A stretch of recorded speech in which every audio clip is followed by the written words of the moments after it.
Cue the Christmas music because I'm interrupting this episode to let you know that I am throwing a Merry Travel Creator Christmas party.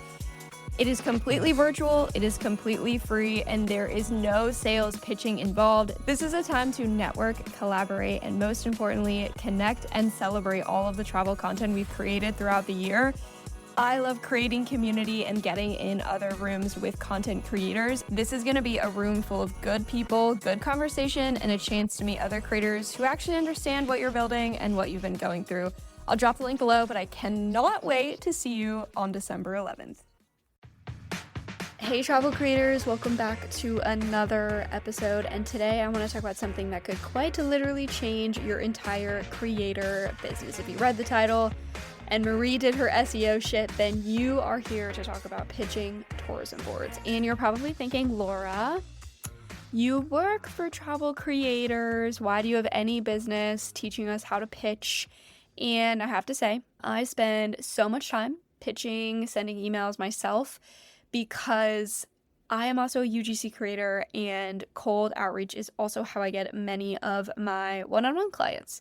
So besides that, I also spend every day helping travel creators build sustainable businesses, and one of the things I help them do is pitch and set up pitching systems. So today I want to break down a process for pitching tourism boards and what makes a pitch actually work and the mistakes that are tanking your chances before you even hit send. So you're going to want your notes app for this. You're going to want a notebook, a pen and pencil, I prefer, but let's get into it.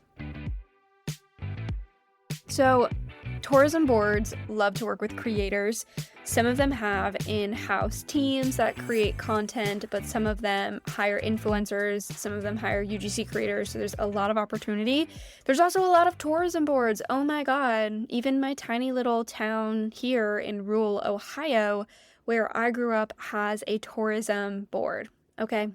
And no, I will not apply to do content creation there because I just don't think I can. It's a little too close to home, literally.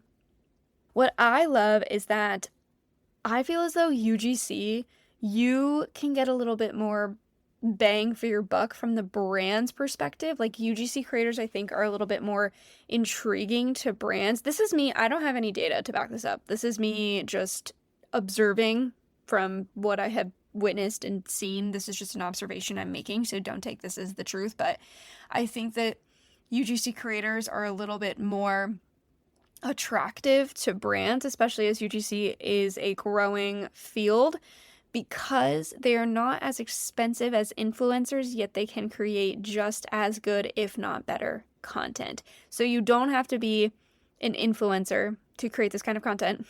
You don't have to have a certain number of followers. You just need to have the skills and the portfolio and the guts to send an email. Okay. So let's say that you do have a portfolio and you do have an email that you want to send. And you might feel like we're jumping ahead here, but I don't want you to overthink the actual pitch, the actual words. I want to do a whole nother episode on exactly what you should be saying in those words. But let's assume, for the sake of this episode, that you feel confident figuring out the words to say in your email and you have a portfolio. If you're freaking out about the portfolio, don't, because I want you to go get your iPhone, spend 10 minutes scrolling different tourism board Instagram accounts, different hotel Instagram accounts, Airbnb Instagram accounts, and looking at content that they are sharing that has performed well. Then grab your iPhone and create that content around the place you are in right now. Maybe it's your house, maybe it's a friend's house, maybe it is an actual Airbnb or hotel that you are in. Create content for what is around you first and pop that in your portfolio. So assuming we have all of that sorted and in a place, your work is in a place somebody else can see it, we're going to move on to how to find the right contacts to pitch. So you found a tourism board you want to pitch. Maybe it's like Visit San Diego or something, okay? So who are you going to send this to? Do not send your pitch to info@whatevercity.com. That is the fastest way to get ignored. Those are just the info people, and they are not going to forward your email to the correct contact because they have no skin in the game. They do not care. The real way you want to find the actual decision maker here is to Google Visit San Diego Tourism Board plus press contact. So this will pull up a bunch of press releases from this tourism board that have, maybe they've like announced partnerships or like new team members or new initiatives, what they're doing. At the bottom of the press release is going to have contact information for their PR or marketing team. Another thing you can do is check out the website's press or contact page. A lot of the tourism boards I have found actually have contact pages or team member pages. Go there. Another little thing you can do is download extensions like Apollo.io and Hunter.io, and these are email scraping tools. They will help you find the contacts from that specific website to pull from. Another thing you can do is use LinkedIn. Remember that place? And go to the tourism board on LinkedIn, go to people, search for titles, send them a message or a connection request. Just don't pitch them in this conversation. Just try and get an email address. Be like, who's the best person I can send these ideas to? Or send that message over Instagram as well, saying like, I'm a creator. What's the best email I can send this to? I will share with you a couple of things that make up a really good pitch.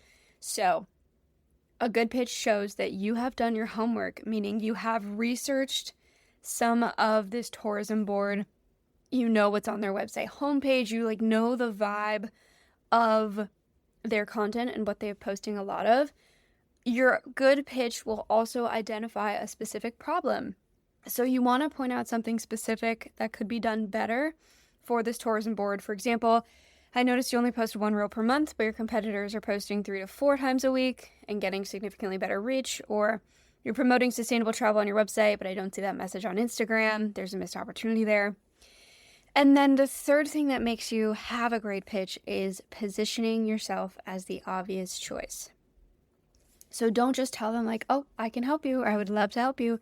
Say, I specialize in creating short form video content with proven hooks that increase watch time. I'd love to create 10 reels for you that showcase something specific that drives measurable engagement. Okay, so we want something incredibly specific that says you are the option. And the last thing that makes your pitch email really good is ending it with a question. You can end it with a question like, I'd love to hop on a 15-minute call to discuss. Are you free next Tuesday or Wednesday? Or what do I normally say? I say, do any of these ideas resonate with you, or are you the best person for me to contact about this? So overall, just make sure your pitch is not about you. Don't use AI for a lot of it. They can definitely tell. So just keep that in mind when you are pitching. But again, like I said, I wanted to do a more in-depth pitching episode in the future. So those should give you enough tips to get started if you are not already. Okay, another really big reality that I still have to face myself as a UGC creator who pitches brands. I don't pitch as many tourism boards as maybe I should. I pitch them mostly for my services, to be honest, and not like UGC creation. But really, it's just a massive numbers game. So you might be thinking like, oh my gosh, I sent so many pitches. I sent 15, I sent 20. And I hate to tell you that is not going to be enough, because these tourism boards are getting a ton of emails from a ton of different creators, and volume is your friend here.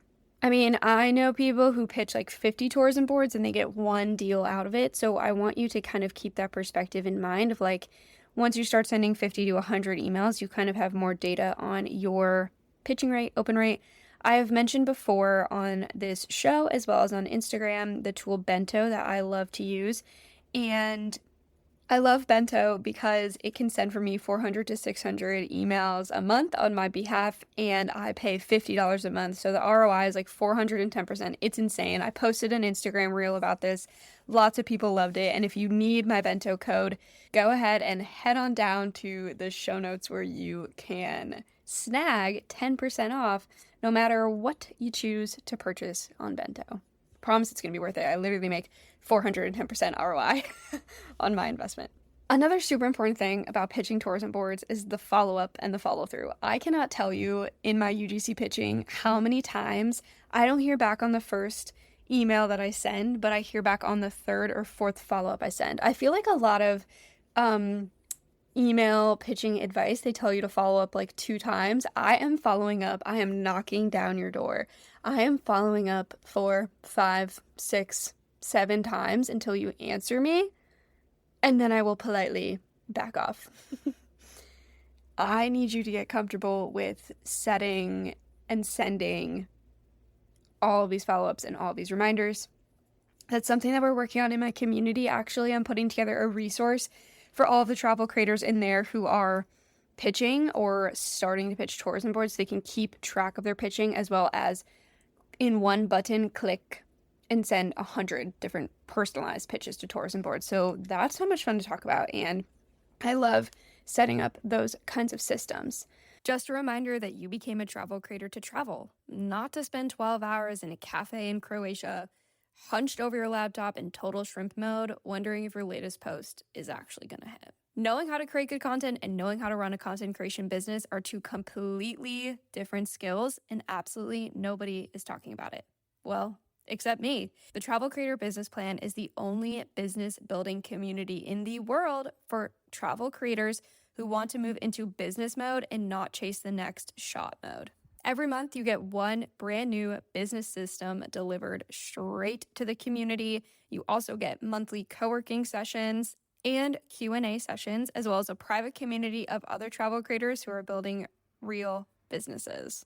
Courtney, one of our members, says, "You achieved more with me in 4 to 6 weeks than I did in 6 months with other programs. You gave me permission to chase not only what lights me up, but a business roadmap that matches my goals, not some cookie cutter process." And Courtney, I love having you in there. So if you are a travel creator who is done learning how to be a creator and ready to learn how to be a business owner, the Travel Creator Business Plan is for you. I'd love to see you inside, and I will leave a link to join us below in the show notes. All right. I will go over with you a few mistakes I'm seeing that are killing your pitching. So I don't want you to lead with like aesthetics over strategy. So yeah, your portfolio should be beautiful, but if all you have are pretty shots and like no hooks, no storytelling, no call to action, that is not really great content. Tourism boards obviously need content that performs, so you want to show them that you can create content that performs. Another tip when you get to this point is please read your contracts. This is when I personally utilize AI, but I do actually read every single word in contracts. And if there's a part that I have questions about, I will highlight that part and put it in AI and say, like, explain this to me, or like any red flags you see in this contract, and then it pulls them up, which, you know, is great. And you just want to make sure you're not like signing away rights in perpetuity, which basically means that the brand or the tourism board has the right to use your content forever in ads. And obviously we don't want that to happen because they might pay you $200 to film a video, but they are going to go run that video as an ad and they're going to make $200,000 and you want to get a cut of that. So when you give them rights in perpetuity, you're basically waiving your right to more money that is going to be made from content you've already created. Another mistake is making your pitch all about you. I hate to say it, nobody really cares about you in the first paragraph of your email, okay? These pitches need to make it very clear what you can give to the tourism board and then position yourself as the solution. So be like, hey, I'm Laura, I'm a content strategist. I've been following Visit Sioux Falls. Here's what I noticed you're doing. Here's how I can help you. Because I'm a content strategist, that means I am bringing my clients XYZ, blah, blah, blah. This is how I could see this working for Sioux Falls. See how that kind of flows better than being like, hi, I'm Laura. I'm a content strategist. I work with travel creators who have millions of followers every week and blah, blah.